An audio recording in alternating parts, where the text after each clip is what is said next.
Good morning, guys. Welcome to week 8 of distant learning. Before we begin, I would like to go ahead and let you guys know that this will be our last week that we are looking at the novel Study for Wholes. We are going to give you that last week of school to go ahead and get caught up and turn everything in that has not been completed yet. So we would like to encourage you to go ahead if you have the book at home or if you do have access. Please go ahead and try to finish the book because it is good. And then if you are able to, go ahead and watch the movie as well so you can go ahead and compare the two. But anything further, we're going to go ahead and begin. So chapter 24. Stanley was half asleep as he got in line for breakfast, but the sight of Mr. Sir awakened him. The left side of Mr. Sir's face had swollen to the size of half a cantaloupe. There were 3 dark purple jagged lines running down his cheek where the warden had scratched him. The other boys in Stanley's tent had obviously seen Mr. Sir as well, but they had the good sense not to say anything. Stanley put a carton of his juice in a plastic spoon on his tray. He kept his eyes down and hardly breathed as Mr. Sir ladled some of the oatmeal-like stuff into his bowl. He brought his tray to the table. Behind him, a boy from one of the other tents said, "Hey, what happened to your face?" There was a crash. Stanley turned to see Mr. Sir holding the boy's head against the oatmeal pot. "Is something wrong with my face?" The boy tried to speak, but couldn't. Mr. Sir had him by the throat. "Does anyone see anything wrong with my face?" asked Mr. Sir as he continued to choke the boy. Nobody said anything. Mr. Sir let the boy go. His head banged against the table as he fell to the ground. Mr. Sir stood over him and asked, "How does my face look to you now?" A gurgling sound came from the boy's mouth. Then he managed to gasp the word, "Fine." "I'm kind of handsome, don't you think?" "Yes, Mr. Sir." Out on the lake, the other boys asked Stanley what he knew about Mr. Sir's face, but he just shrugged and dug his hole. If he didn't talk about it, maybe it would go away. He worked as hard and as fast as he could, not trying to pace himself. He just wanted to get off the lake and away from Mr. Sir as soon as possible. Besides, he knew he'd be getting a break. "Whenever you're ready, just let me know," Zero had said. The first time the water truck came, it was driven by Mr. Podensky. The second time, Mr. Sir was driving. No one said anything except "Thank you, Mr. Sir," as he filled each canteen. No one even dared to look at his grotesque face. As Stanley waited, he ran his tongue over the roof of his mouth and inside of his cheek. His mouth was dry and as parched as the lake. The bright sun reflected off the side of the mirror of the truck, and Stanley had to shield his eyes with his hand. "Thank you, Mr. Sir," said Magnet, as he took his canteen from him. "You thirsty, caveman?" Mr. Sir asked. "Yes, Mr. Sir," Stanley said, handing his canteen to him. Mr. Sir opened the nozzle and the water flowed out of the tank, but it didn't go into Stanley's canteen. Instead, he held the canteen right next to the stream of water. Stanley watched the water splatter on the dirt, where it quickly absorbed by the thirsty ground. Mr. Sir let the water run for about 30 seconds and stopped. "You want more?" he asked. Stanley didn't say anything.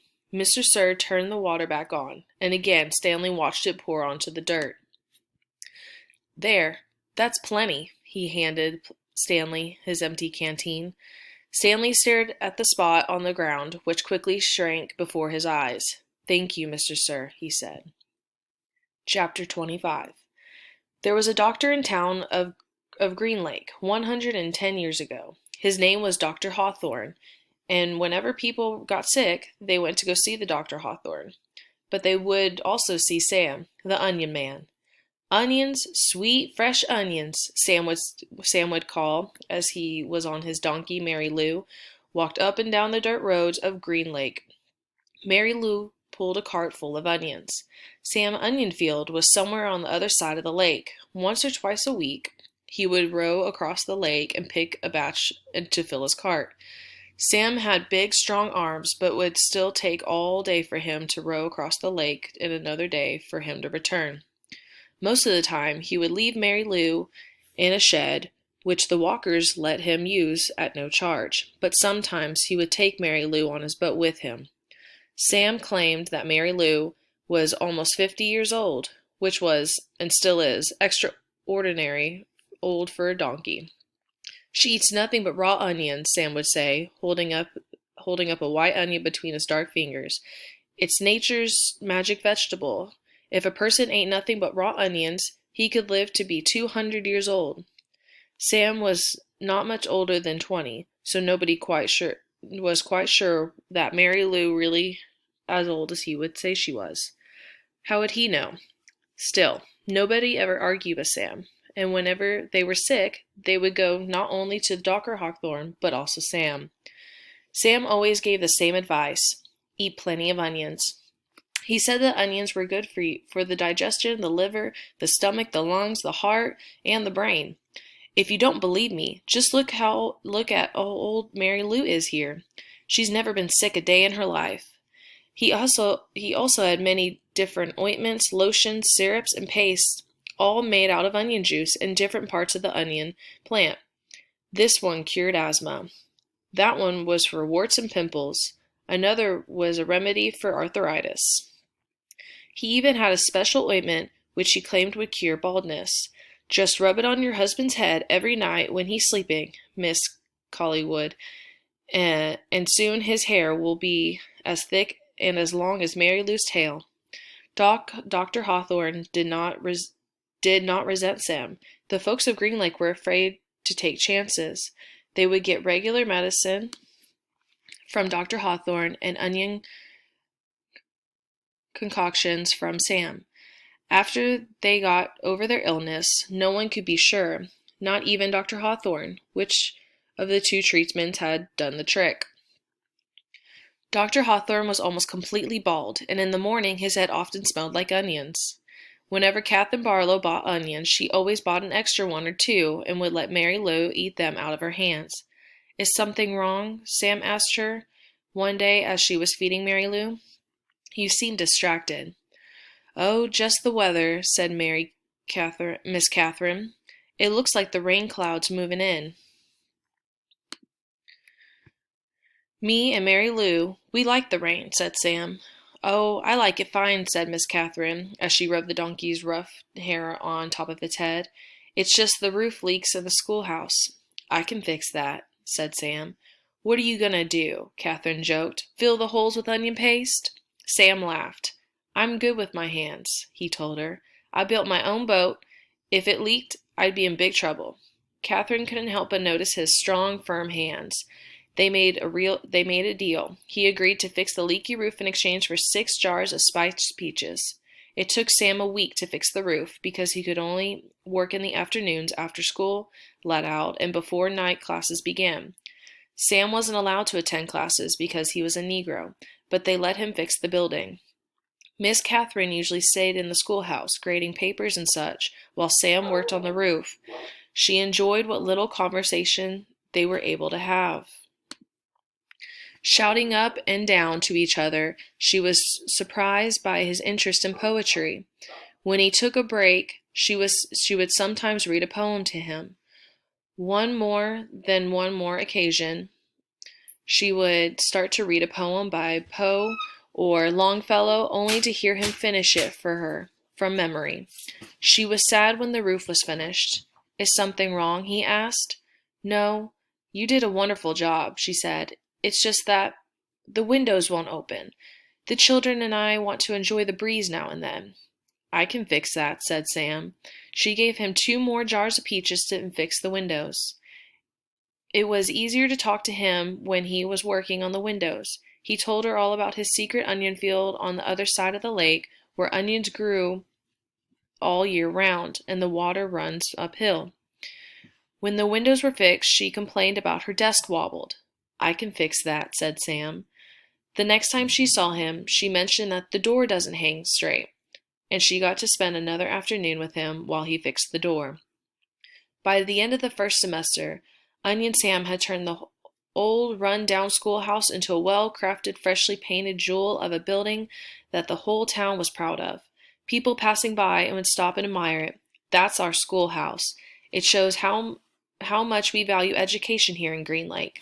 The only person who wasn't happy with this was Miss Catherine. She'd run out of things needing to be fixed. She sat at her desk one afternoon, listening to the pitter-patter of the rain on the roof. No water leaked into the classroom, except for a few drops that came from her eyes. "Onions, hot, sweet onions," Sam called out on the street. She ran to him. She wanted to throw her arms around him, but she couldn't bring herself to do it. Instead, she hugged Mary Lou's neck. "Is something wrong?" he asked her. "Oh, Sam," she said, "my heart is breaking."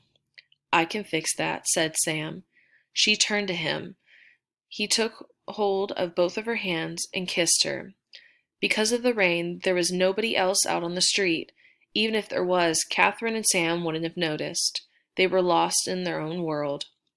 At that moment, however, Hattie Parker had stepped out of the general store. They hadn't seen her, but she saw them. She pointed a quivering finger in their direction and whispered, "God will punish you." Chapter 26. There were no telephones, but the word spread quickly through the small town.